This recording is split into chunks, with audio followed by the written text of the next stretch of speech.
Here. I'm going to introduce you to a wonderful man, a true patriot, a great veteran, served our country. His name is Todd Hornbuckle, and he was born to a Wyoming cattle ranching family in 1975. Boy, you're young. Yeah. After studying math and completing United States Air Force ROTC at New Mexico State University, he set off for the aviation adventure of a lifetime. He has 5,000 military hours flown with both gold and silver wings, include supersonic flights, combat sorties above 70,000 feet, carrier takeoffs and landings, air-to-air combat training, high-speed low-level hops, and weapons delivery. His 17 years with Delta Airlines, my favorite airline, have been spent flying. I get free tickets, right? No.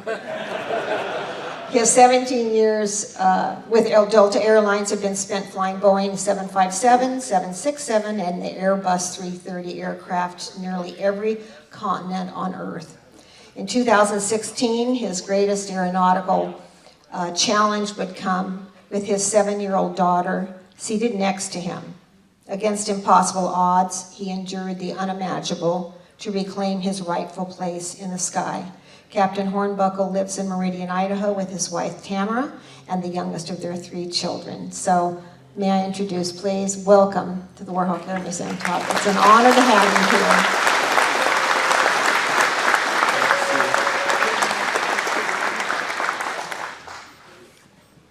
here. All right, I'm going to see if I can do the stick and throttle thing, 2 hands. It should be. Maybe I had some rudder type setup, it would be better. Thank you for coming out and letting me share my story with you today. Thank you for being here. I am new to the Treasure Valley, relatively. We moved here in 2019. No, we did not move from California. Not that there would be anything wrong with that. I actually have a great affinity for the Golden States, where I learned to fly the U-2.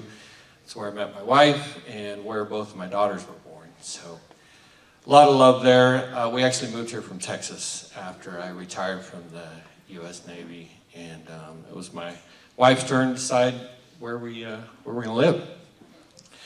So it was about a year ago. I was sitting at Kendall Ford waiting for my oil to get changed, and I see a bumper sticker. It says something about naval aviation, and walk inside, grab my coffee, and there's a guy sitting there with a hat, something about Imperial Beach, Navy hat. So being the intrepid detective type I am, I thought, this guy's probably in the Navy.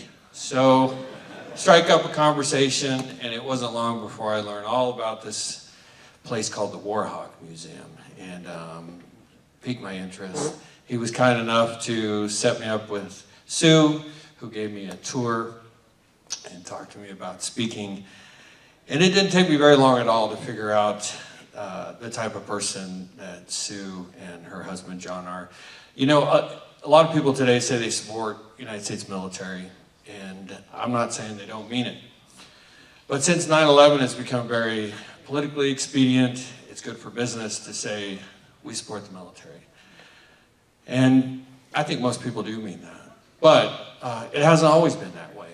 And that's why I have such a special place in my heart for the Vietnam guys, because they didn't get to serve in a time like I did, where people gave up their first class seats for our soldiers in uniform, where I watched people walk into the terminal and get standing ovations.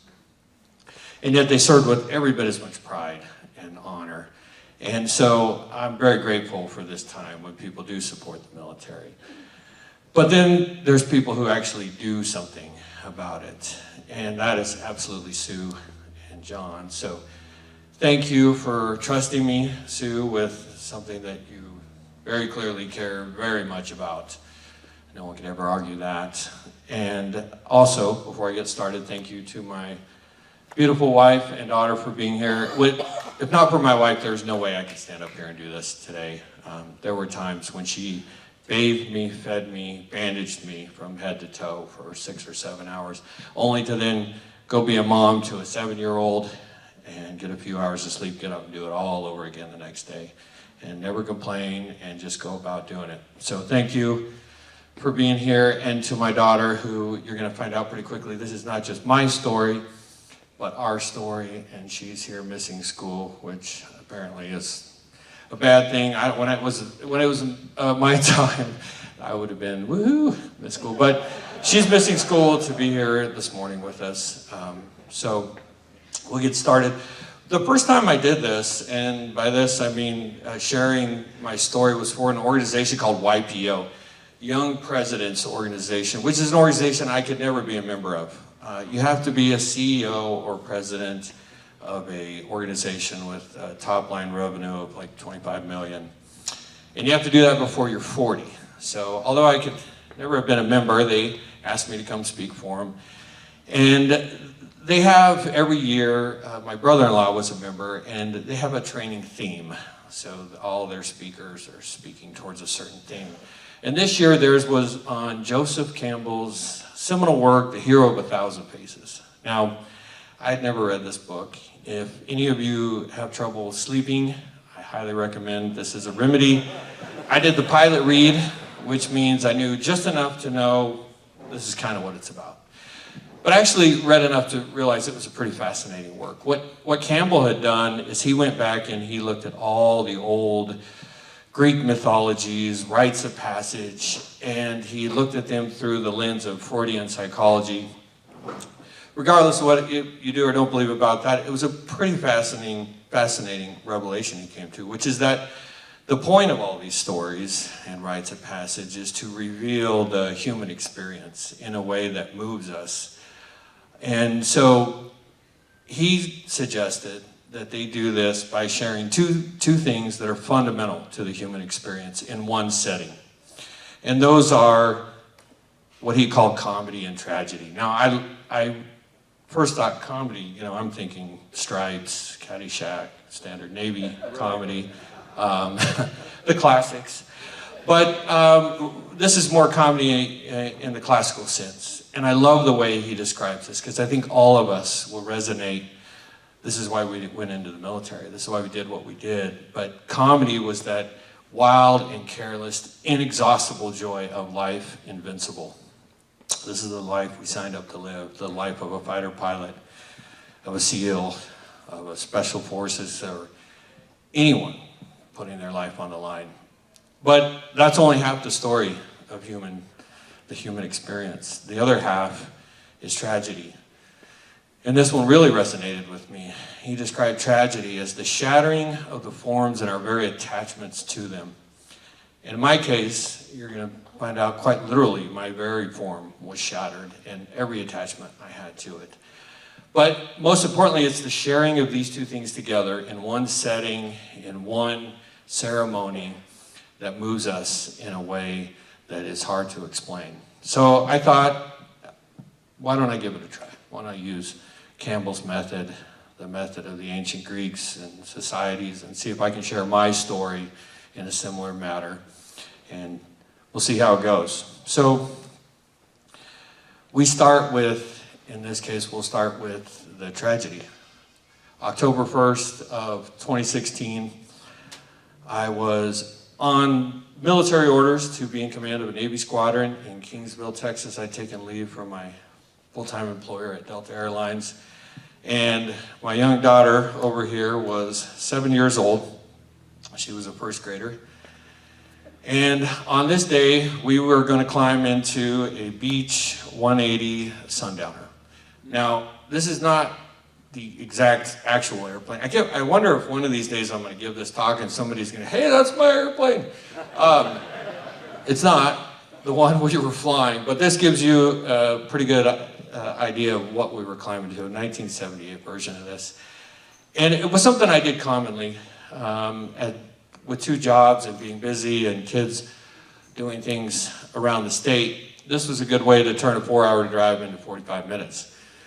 So I rented the airplane, and I had 3 rules flying little airplanes at the time.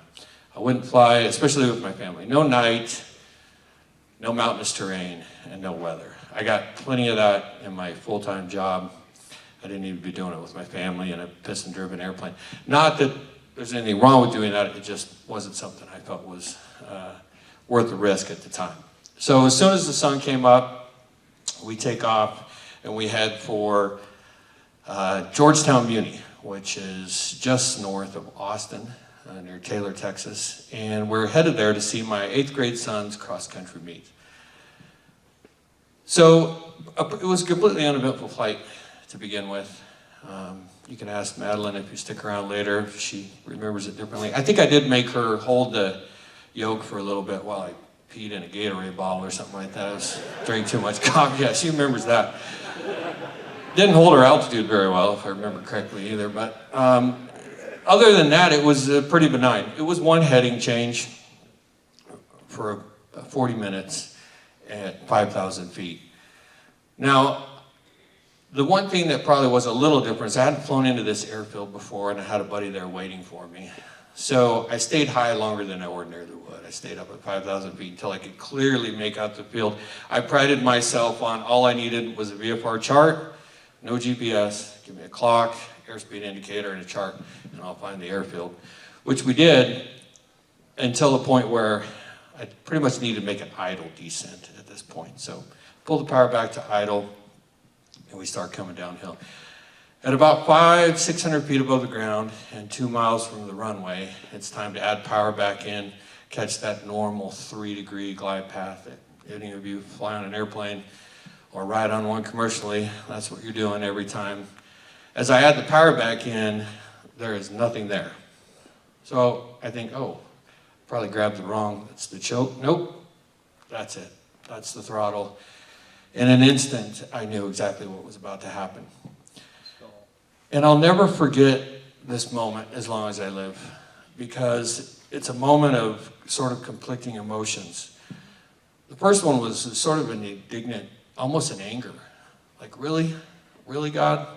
After, at this point, 4,500, almost 5,000 hours flying airplanes in the military, I had landed on a carrier, I had flown in a spacesuit in the stratosphere, I had crossed the ocean by myself, I had gotten to go out to Top Gun and fight airplanes. I'd gotten to do a lot of dynamic and dangerous flying, and now my most perilous moment in aviation was going to come with my 7-year-old daughter sitting right next to me. And that wasn't fair. But pretty quickly that emotion gave to the more important one, which is it's time to go to work. Because the next 45 seconds are going to determine whether not only I live, but more importantly, whether she lives. And the only thing I had time to tell her was real quickly, I said, honey, I need you to make sure your seatbelt's on real tight for daddy, okay? And that was all I had time, then I got to work. So, okay, we're gonna pause right there for a moment where we're 2 miles south of the runway in Taylor, Texas, and we're gonna talk about some comedy.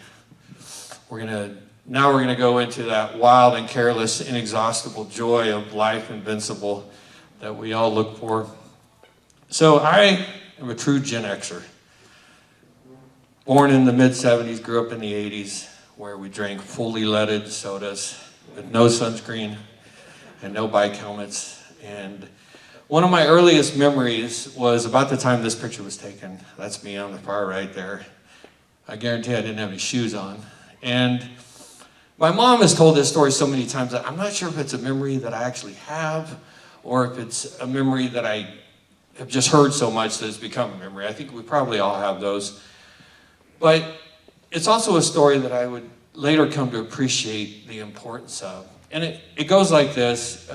She looks out the front window of our very rural house, and here's me in probably those shorts with no shirt on a bicycle, pedaling towards a ramp that I had constructed very crudely, probably a 2x12, maybe 6 feet long on some blocks that were, anyone could look at and see that's gonna collapse. But this was the 80s, and the coolest thing you could do in the 80s was jump something. Dukes Hazzard, what does it generally do? Jumps. Evel Knievel, you jump. So it's all about jumping things. And I wanted to get in the air and experience that. So exactly what she thought would happen happens. I sprawl across the gravel. There's blood, crying, tears. She brings me inside, starts patching me up. My mom's a very Southern woman, so she does what all Southern women do, which is a cold washcloth across the forehead immediately. It doesn't matter. Breakup, injury, sad, whatever, it's a cold washcloth. So I'm laying there as she's doing all that, and at some point, she gets up, she goes into the bathroom to get some more supplies or whatever. She comes back, and I'm gone. No more Todd. She looks out, and she looks out the window and shakes her head, because there's me. I'm right back on that bike, and I'm pedaling right back at the ramp again. And it would take me until just a few years ago to truly appreciate the importance of that part of me that would endure a tremendous crash.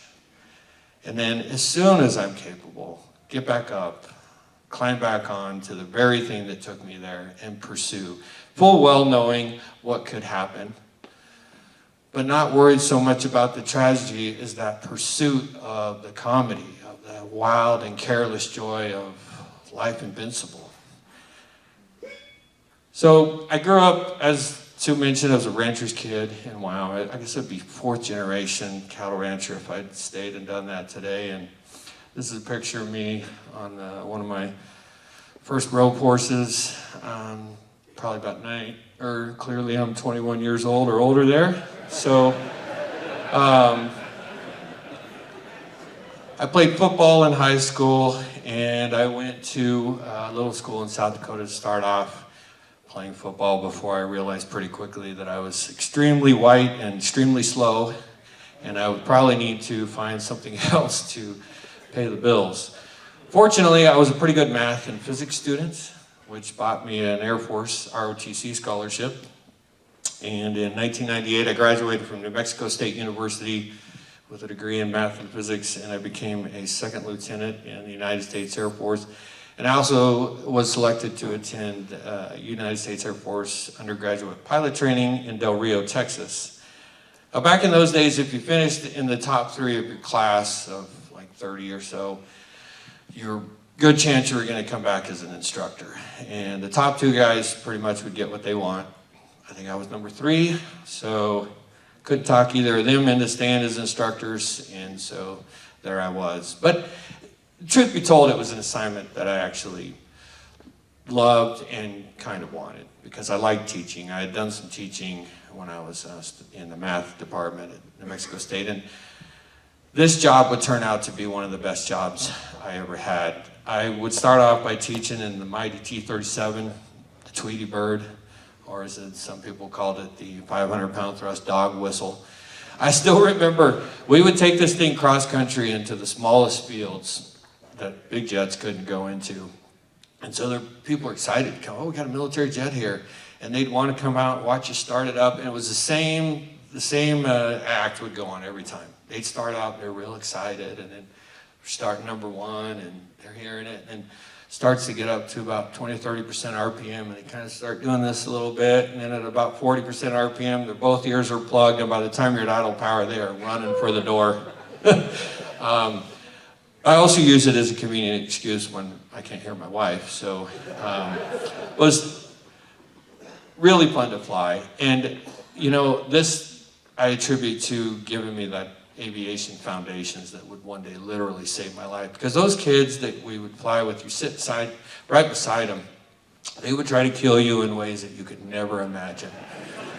I remember one day we were coming back from the MOA, the military operating areas, and the VFR pattern, the visual pattern was crumping. The weather was coming in quick, and everybody's racing to this point called the VFR entry point. And you needed to get there before they closed the pattern. Otherwise, now you're getting vectors to go do an instrument approach that you probably don't have the gas to be doing legally. So everybody's racing for this point. My student is new in the airplane, hasn't had any instrument training. So I'm flying. And the brilliant design of the T-37 is that as the instructor, you would fly on instruments that were in front of him. So every heading you fly, you had to add 5 degrees because of the parallax. So if they told you to turn to a 020, you turn to a 025, and you'd be right on. So we're descending down, and I'm in like a 30-degree left bank turn, about 5 degrees nose low, and still in the weather, hoping that we're going to break out at which point I could just point at the field and cancel my clearance and go VFR. At some point, I utter under my breath something about the ADI had precess. These old instruments would kind of precess a little bit. And so, no sooner do I say that he says, "I'll fix it for you, sir." And he reaches out and cages it. For those of you that aren't aviators, when you cage an attitude indicator, you're telling it, whatever I'm doing right now is straight and level. Well, I was in a 30-degree bank left-hand dive, and now it's telling me that that's perfectly level. I'm in the weather, so I transitioned to these terrible standby instruments right in front of me, had the worst spatial disorientation of my life, doing one of these, and then finally we break out of the weather. I roll wings level with the horizon, point it, go, "Look at that," to my student. Now that indicator is in a right-hand 5-degree nose-high climb. "Oh, sorry, sir." So it was just stuff like that every day that you could never anticipate or expect, but it really honed your most fundamental flying skills that I was very grateful for. And we would take this airplane all over.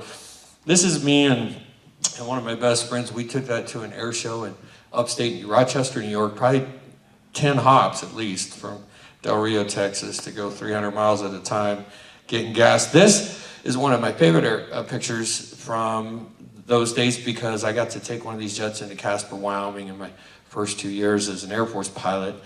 And I particularly love, these pictures of my dad and granddad, Wyoming cattle ranchers, and then this picture that has my helmet right above my granddad's cowboy hat. And it's just kind of one of those scenes that to me feels like 1,000 words about my life in one picture. Now, probably the most fortuitous thing about my first assignment being an instructor was that it gave me enough time to apply to the U2 program. So, for those of you who aren't aware of the U2, it's a pretty well-known airplane that does reconnaissance since the 50s.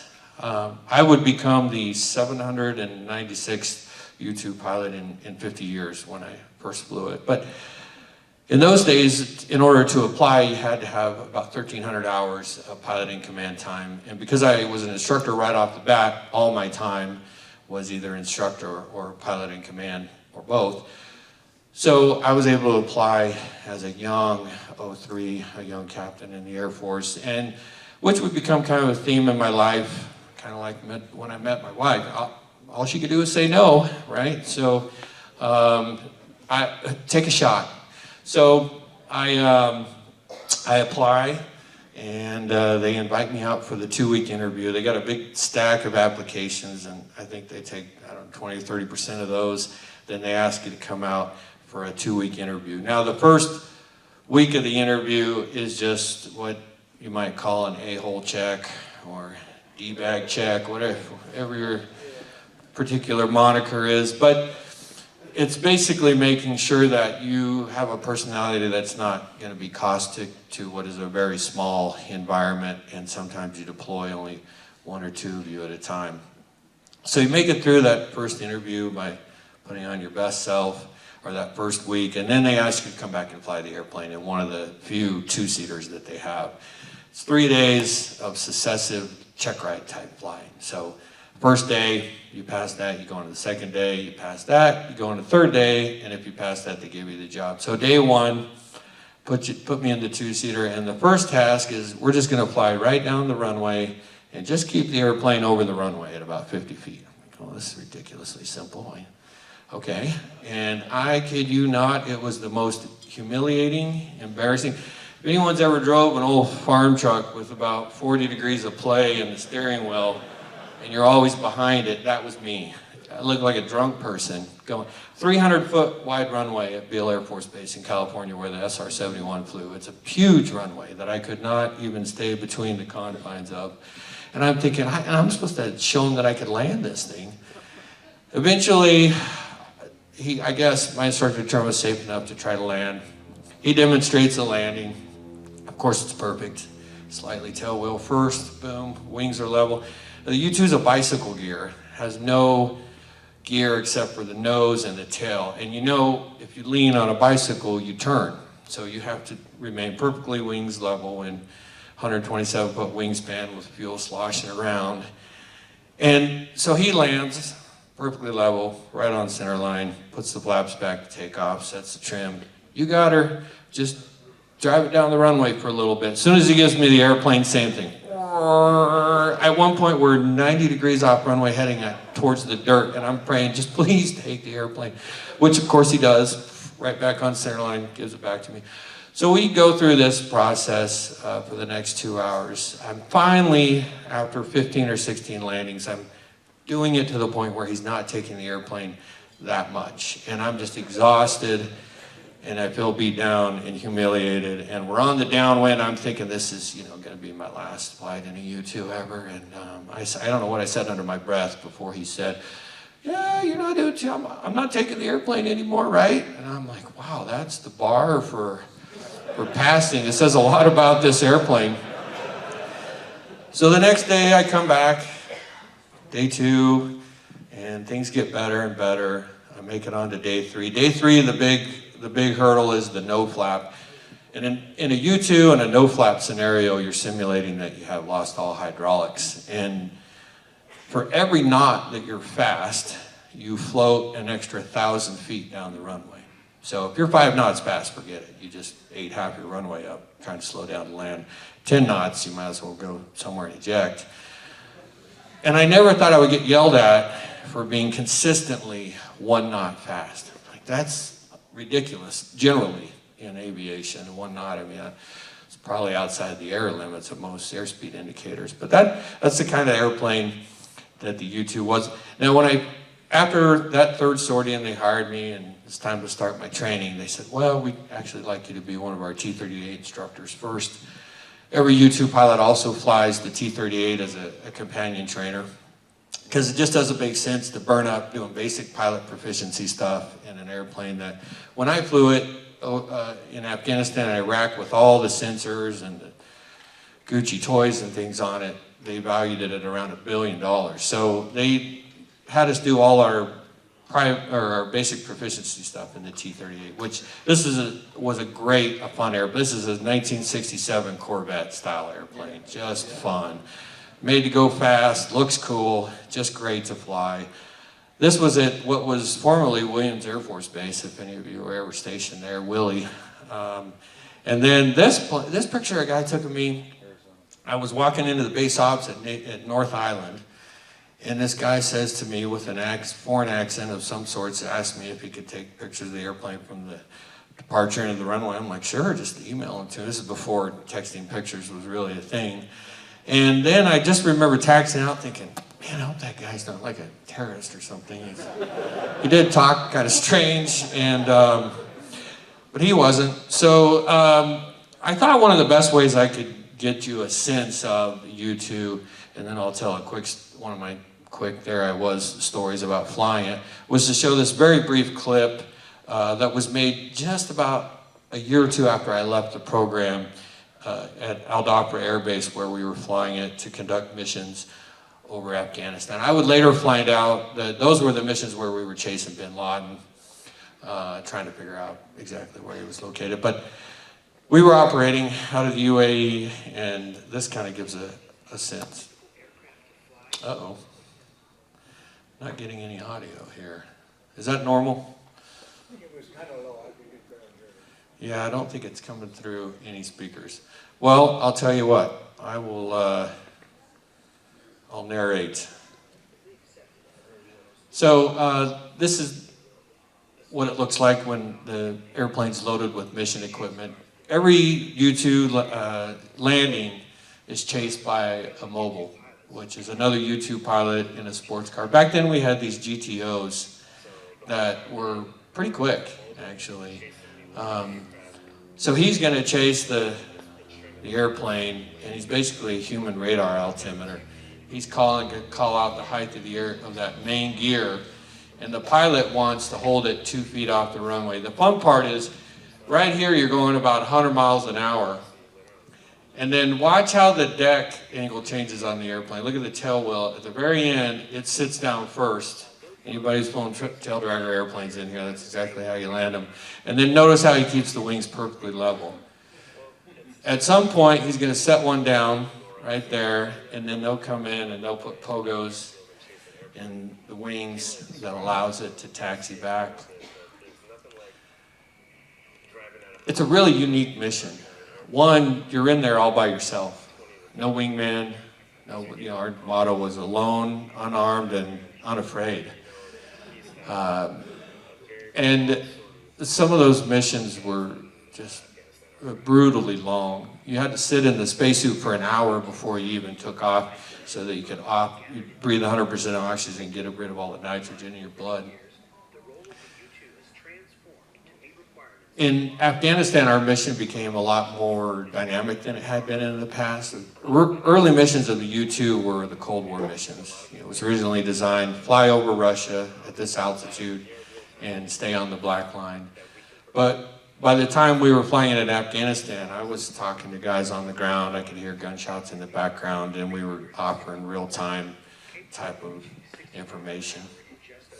You'll see, this is actually one of my buddies, Milligan, getting out of here, that was flying at the same time as I was.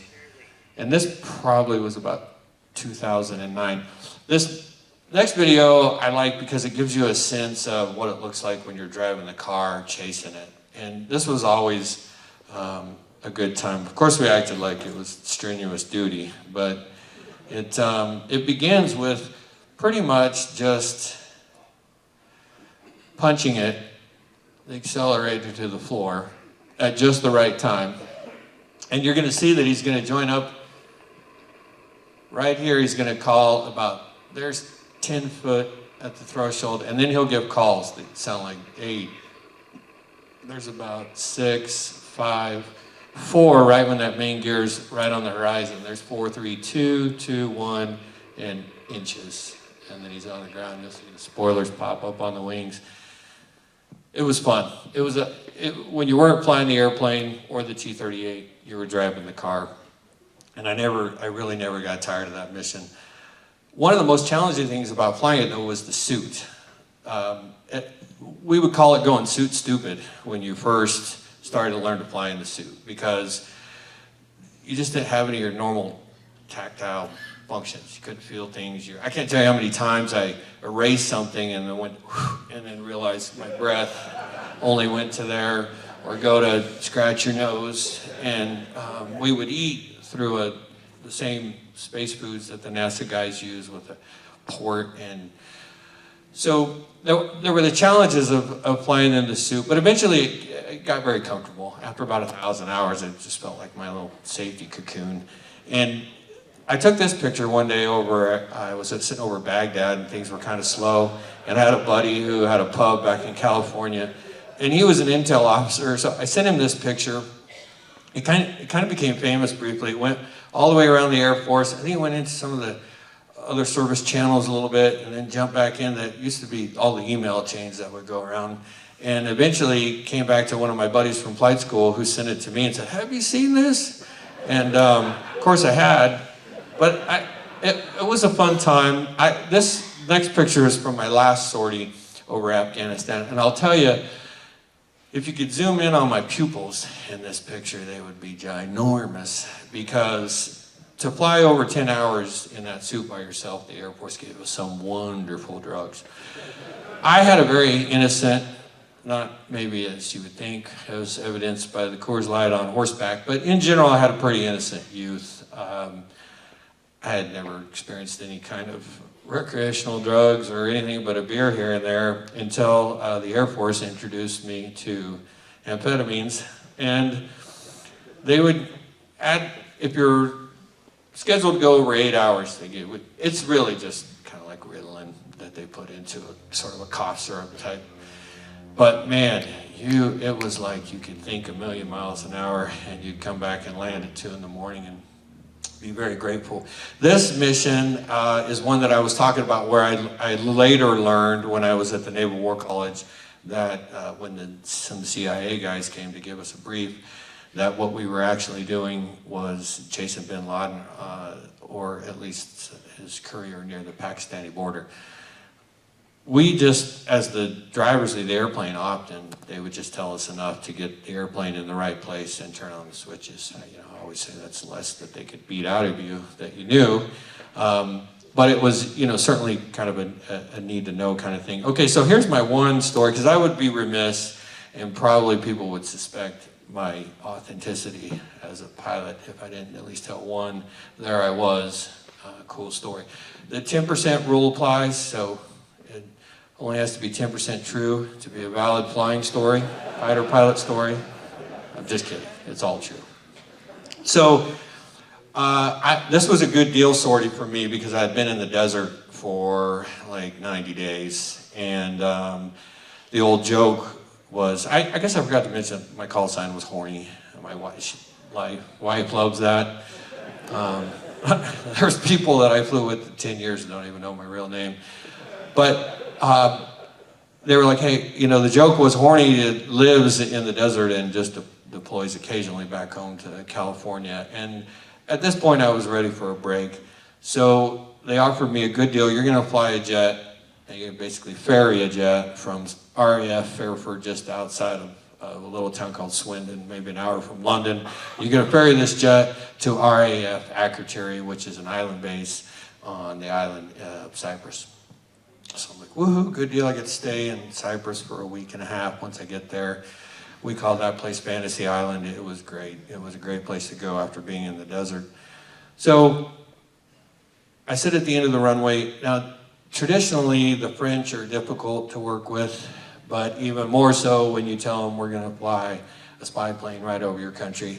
And so they delayed giving me a diplomatic clearance for a while. I'm sitting at the end of the runway in a spacesuit waiting to get. They finally come back and say, okay. My buddy in the car in the mobile says, Horny, you're cleared to take off, but you got to be above 60,000 feet before you enter French airspace. Okay, well, that's what this thing was made for, so no problem. Take off, get over the English Channel, and I spiral up. As soon as I tag 60,000 feet, I point south, and I check in with the first French controller, breast control. Breast control, Dragon 01's with you in the climb through 600.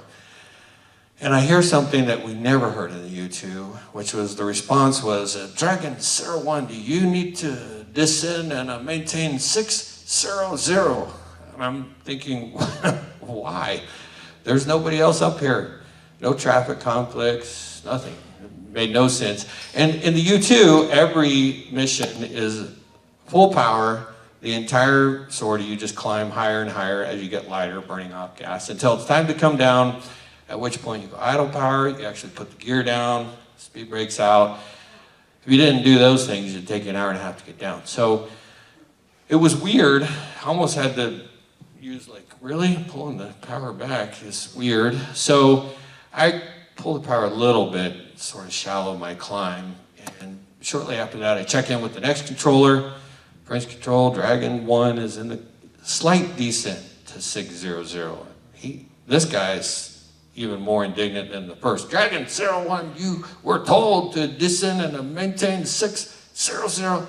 Well, at this point I remember behind many beers and things in the back of my brain from way back in flight school, I'm thinking, oh wait, the transponder, which is what relays all the information that a controller needs, your airspeed, altitude, all those things.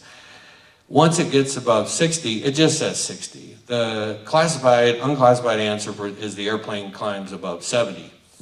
It definitely goes above 70, but at one time it was 60. So the transponder just says 60 once you hit it. So as I'm climbing through, at this point, I realize he only knows how high I am because I'm telling him. So full power, I'm through 70,000 feet at this point, and I check in with the next controller. Dragon 1's with you, level at 600, and he says, thank you very much. So, right, so the next thing I know, I'm down, if anybody of you ever served near Istres, France, in that part of southern France, there's an French air base there. They had Mirages at the time. And I look down and I see contrails coming up, and I realize, oh, this is what this was all about. They wanted to hold me at 60 so they could let their Mirage guys practice a not a high fast, because we're not that fast in the U2, but a high intercept, and maybe try to get what's, you know, a Fox 1 radar shot, which we called would have been a golden BB shot to get the missile to actually lock. Now, of course, for training, they weren't actually going to shoot at me, but just to practice that, it was a rare opportunity, so they thought they would capitalize on getting a U2 over their part of the country. So that was the first part of the flight. I hit the med, bang left, and it's a gorgeous day. I can see the entirety of North Africa, Morocco, all the way to Egypt and Libya, and then Levant and Israel. It's amazing how far you can see from those altitudes, and off to my left of the boot, and it was just a gorgeous day. But as I get closer to Cyprus, about 6 hours down the road, I start hearing some talk on the radio about winds. So the U2 big threat is wind. The crosswind limit on the U2 is 15 knots, and that's all because of the rudder. So if you'll bear with me for a moment, the way an airplane lands in the wind is, imagine a weather vane on top of a barn, right? It's gonna point into the wind. So if my runway's here and the wind's over here, it's just gonna go like this. So it's the rudder that makes the nose point down the runway, and it's generally the limiting factor. So 15 knots isn't a lot. To put that in perspective, an Airbus 330 has a 40 knot landing cross, or a Boeing 757 has a 40 knot crosswind limit. But so 15 knots is pretty restrictive, and especially on an island runway where you only have one direction. So as we're getting closer, they're talking about winds being out of limits, and what are we going to do with Horny, and we might have to send him to Turkey. And I'm like thinking, no, I'm not going to Turkey. At the time, certain American politicians had brought up some things about the past in Turkey that they very much did not want to be brought up or ever written about, and suffice it to say, they were unceremoniously asking U.S. Air Force squadrons to leave Incirlik, and I did not want to be there as the only guy walking around in a spacesuit looking for support, 55-gallon drums and mattresses to hold the wings up. I wanted to be at Cyprus having a Mai Tai, which was the traditional drink they give you after a U2 flight. So I had already decided I'm going to do this emergency procedure that I had never done, but I had heard talked about. The only guy that I knew actually had ever done it was my instructor. Actually was the guy who hired me on the hiring flight I described. Unfortunately, he was killed on a mission coming back from Afghanistan. Was one of the greatest pilots I ever flew with. So I knew it could be done, had never done it, but I was willing to employ this method to be in Cyprus. And that method is so if you land and the runway's here and you're pointed in this direction, you actually take one wing as you touch down, you put it on the runway, and the drag from that will then pull the nose back around, and now you're pointing down the runway again. Which seems crazy to a U2 driver, because step one of every U2 landing is yoke aft, then it's level the wings, and you fight to keep the wings. So the thought of intentionally doing that was crazy. So, but I'm willing to do it, to spend my deserved time there. So their plan is they're going to let me try this one approach. If it works out, great land. If not, you go to Turkey. So on about a half-mile final, I'm actually thinking, oh, this is working out pretty good. I'm not even using all the rudder. Got the nose down the runway. Things are looking good. At 10 feet, now my buddy's coming in the car. He's making the calls, and I pull the power. At which point, in a U2 landing, you pull the power to idle. You're committed to land at that point. And I get down to 2 feet. I'm listening to his calls. I'm holding the airplane off. And at this point, we come out from behind some buildings that had been blocking all of the actual wind. And now the airplane goes, and I've got all the rudder in. And we hadn't discussed it, but my buddy in the car, former Marine, Scott Prophet, call sign Seabass, he knew and I knew exactly what my plan was. So as soon as I feel the airplane touch down, bam, I put that wing down, and it works like a charm. It just drags the nose straight down the runway, and I'm thinking I got this licked. But at about 40 knots, the force from the wind overcomes the drag on the wingtip now, and it just right back, and here I am going to the dirt. I'm braking for all my life, and probably about 5 feet from going off the runway, just stop. legs shaking. They put the pogos in, I taxi in. I think there were like 100 people out there watching this, the whole squadron. They kept probably taking bets. Is this guy gonna stay on the runway or not? And so that was my last landing in the U-2. I get back to California and they offered me, hey, do you wanna do the traditional Finney flight? And I was like, you know, I think I did the landing that I want to be my last. It was pretty memorable. Okay, so let's go back to October 1st of 2016, and now I'm 2 miles south of Taylor Field, and I know that the next 45 seconds is going to determine if that's my last 45 seconds and my daughter's. And as luck would have it, I trim up the airspeed for BX speed, L over D max, max glide, whatever you want to call it. And I'm perfectly on a glide path for some very high-powered power lines. Like, this is not my day. So the next decision is over or under. I think, well, I haven't found a clearing yet. We're in a wooded area. If I go get low, I'm probably not going to find some, but I don't know if I have the energy to make it over. So I pull up right into just above the stall. I'm listening to the stall horn go off as we cross these lines. Fortunately, that was very similar to something I did in my T-45 job, which was teaching air combat and flying low-speed regimes. So as soon as we cleared the power lines, I dumped the nose to get air back over the wings so we don't break our backs on a landing. And it was probably about 10 or 15 seconds after that that we're on the ground. A very firm, my best 3-wire type Navy landing in a small clearing, and we start sliding forward. I'll never forget that sound, the scraping. Anybody ever been in a car wreck? You don't forget the sound of it and the noise. As we come to a stop, we had slid between some trees, wings it peels off, and the airplane's on fire like that. I can tell it's on fire because I can smell it and I can hear it. It sounds like a campfire. So I immediately start scrambling for Madeline, get her 7-year-old self on my lap, and I lean over and I cover her with my own body, and I can feel the flames coming up around our legs as I kick the door open, and I just grab her and I shove her as far as I can. She would later tell the FAA guy that my daddy threw me and I was upside down, and he said, you should be glad for that. She was the only witness for the first 30 or 40 days that they could talk to. Because as I stood up, my 6 foot, 185 pounds, to get out of that little hole, it just went like a bonfire.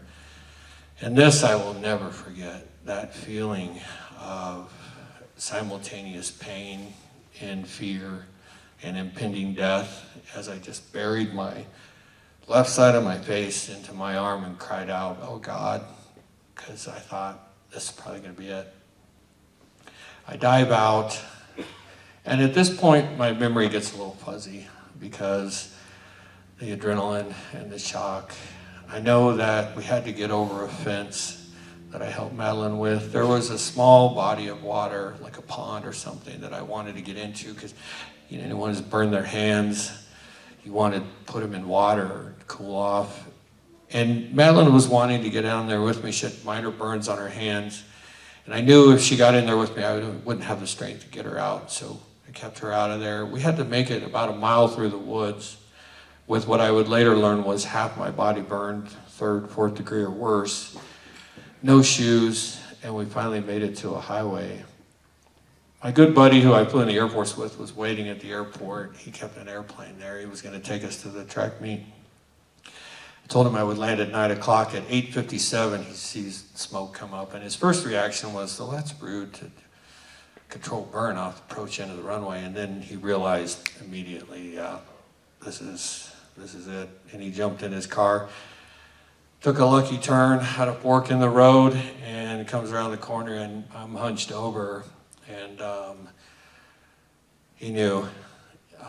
I would later ask him a year later, so I said, what did it look like when you saw me? And he said, it was the most terrible thing I've ever seen. He said, you had skin just hanging off of you. So at this point, the first responders start to show up, and I had my buddy Smets, call sign Smets, call Tamara, and he said they've been in an accident, but they're okay. And she wanted to talk to me, said he can't talk right now. I saw that the first responders had Madeline and that she was okay, so at that point I just laid my head down on the pavement. They were asking me a million questions, and I just said, hey guys, this pain's getting to be a little too much. I'm gonna check out for a bit. And I laid my head down on the pavement, and it was lights out. Ordinarily, you would be hearing some audio right now, but this was the news story. 41-year-old Todd Hornbuckle and his 7-year-old daughter Madeline had flown out of Corpus Christi and were heading to Taylor. Todd suffered severe burns to 50% of his body and is listed in stable condition, and the young girl had minor injuries. Now, according to the family, they say that Todd took Madeline into his arms to shield her from the flames as best he could. The National Transportation Safety Board and the FAA are investigating the cause of this crash. Okay, good call on that. You're too smart to be a pilot. You weren't a pilot, were you? You figure things out too quick. We like to make it more difficult. Makes us look glorious at the point where we do solve them. Nice, nice. Well, let's go back to some more of the wild, careless, inexhaustible joy of life. About 2 months after that famous landing, famous to me anyways, in Cyprus, I get hired by Delta Airlines. I leave the Air Force. Here's me at my new hire dinner with my good buddy Justin Gittins. We flew U-2s together, and actually we're instructors in Del Rio together. I got to fly into, jump seated into Casper, Wyoming again, now in my airline uniform, standing in front of my grandmother's house. I got assigned on the Boeing 767, 757 right off the bat. My class was the first where they sent all of us to the international flying. This was in 2007. And so my grandma was actually a pilot in the 60s. So I get a good picture with her. She had a Cessna 182 as a grocery getter from the ranch into town and back. I'm gonna burn through some of these real quick, but this is me on a London flight with Tamara. She's appropriately sitting in the captain's seat barking orders at me. I sent her this picture one day as a, hey, look how cool your husband is kind of thing. And then after a couple years with Delta, I decided I'm gonna join the United States Navy as a reservist because I wasn't done going fast and pulling G's.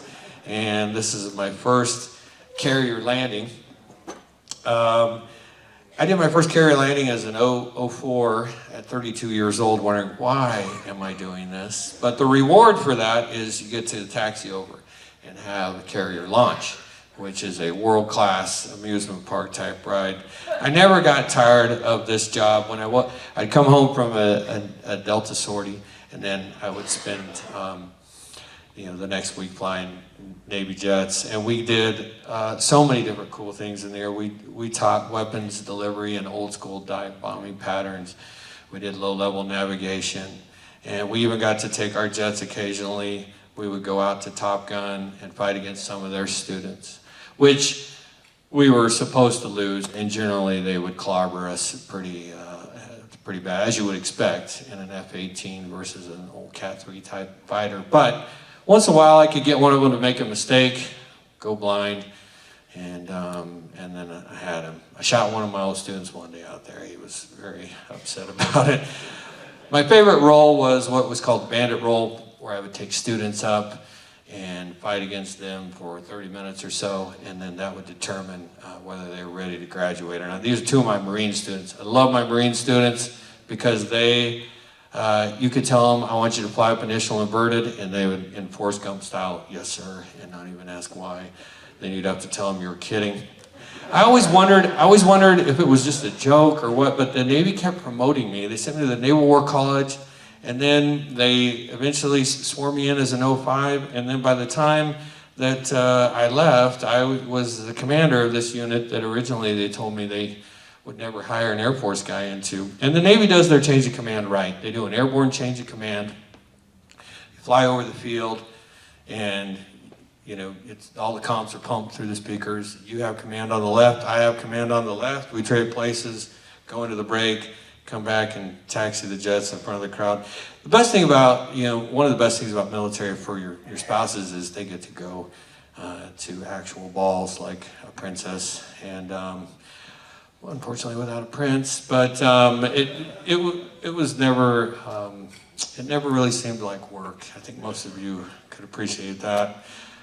Okay, real quickly here, we're going to finish off this tragedy portion of this. So 32 days after that landing in the woods, I would wake up with Tamara there describing to me everything that had been going on, which included 12 or more surgeries already.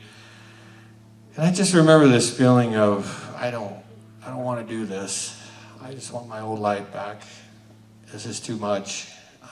It's hard to describe the pain of a burn. I will say this, the burn unit uses more morphine than the entire rest of the hospital combined.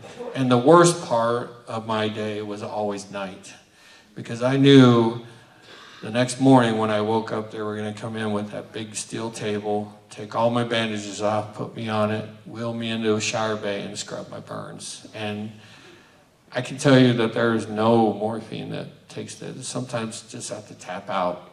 Let's take a break for a little bit and then we'll finish up. But I was always one of those guys who kind of was convinced that I could do anything. Now, it wasn't all bad news. So my buddies, one that you saw in the picture, they started a GoFundMe and they were like, hey, it turns out your story actually has kind of gone viral nationally. We started this GoFundMe to raise $5,000 for just expenses for your wife, and it just kept going. And Tamara tells me about this. I'm like, what are you talking about? But I think this said a lot about the American people and just people in general, how good they are. I mean, many of these people I never even met. They're around the world. But I was always the kind of guy who was just going to get right back to work. This is 2.5 months after the accident.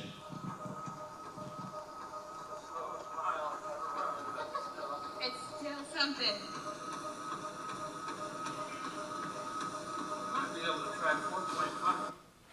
I might be able to try 4.5. Already trying to get the treadmill faster. I'm bandaged head to toe.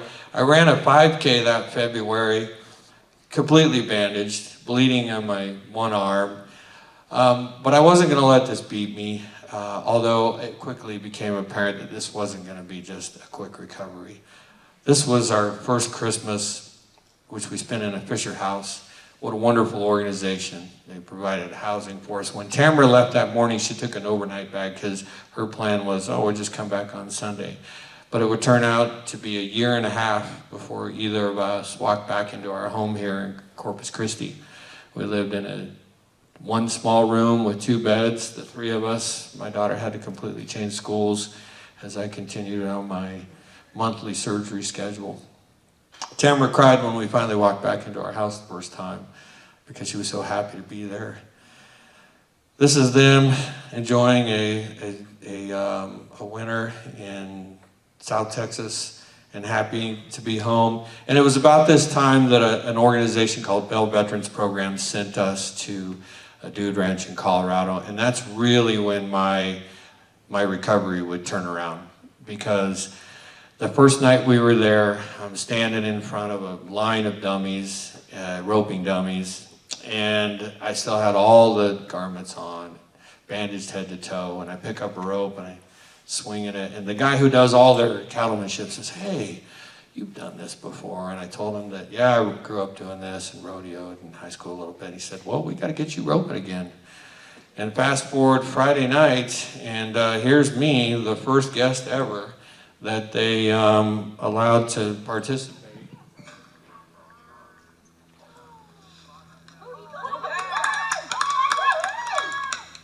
So that was me chasing what I would later learn is the slowest steer in North America. And not even able to get a dally on it. But at that moment, I knew I'm gonna be okay. And my wife saw that and she was like, I got my husband back. He's going to be okay. And my kids saw that, realized they got their dad back. He's going to be all right. And I knew if I could do that, I could make it back. I could fly jets again. I could get back to work.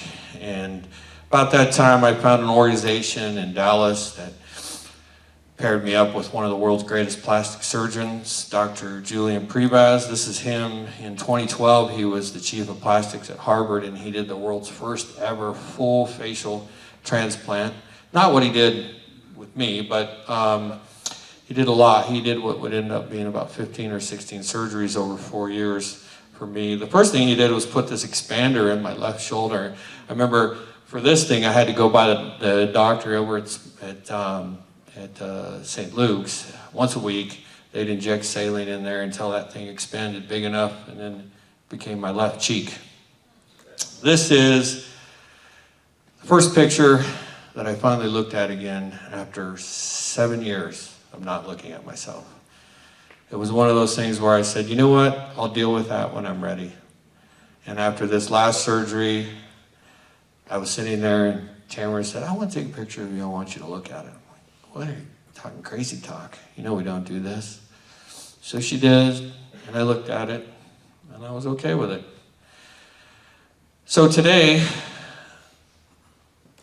Madeline over here is a freshman here in Meridian at Ambrose. She rides horses just like me. She's learning to rope. I got to do a lot more roping. I like to think I'm a little better than I was in that first year ago or 2 years ago. I got to rope with the current world champion.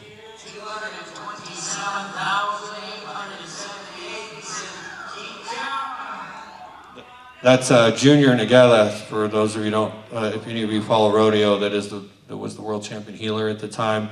And me on my two horses are Iceman and Hollywood, for those obvious reasons. About a year ago, a year ago, Tamara and I went to Atlanta. We sat in front of the FAA dock. It was time to get my medical back. I was very nervous. They had gone through 6,000 pages of records. And he walks in, takes one look at me, and he goes, well, you ready to go back to work? And Tamara said, yes, he is, so fast that we both looked at her and went, okay, well, I guess I am. And so that's my medical that got signed that day. And let's see, yesterday morning, I flew a red-eye from Honolulu back to Seattle. And actually my girls were sitting in the way back, suffering through one of my landings. So I guess I would close by asking all of you to think about if you've had a tremendous crash, and if you are still focusing on the tragedy, or if you are realizing that there's still that wild and careless, inexhaustible joy of life out there, should you choose it. Thank you. Thanks for listening to me today. I'm going to stick around as long as you guys want to ask questions.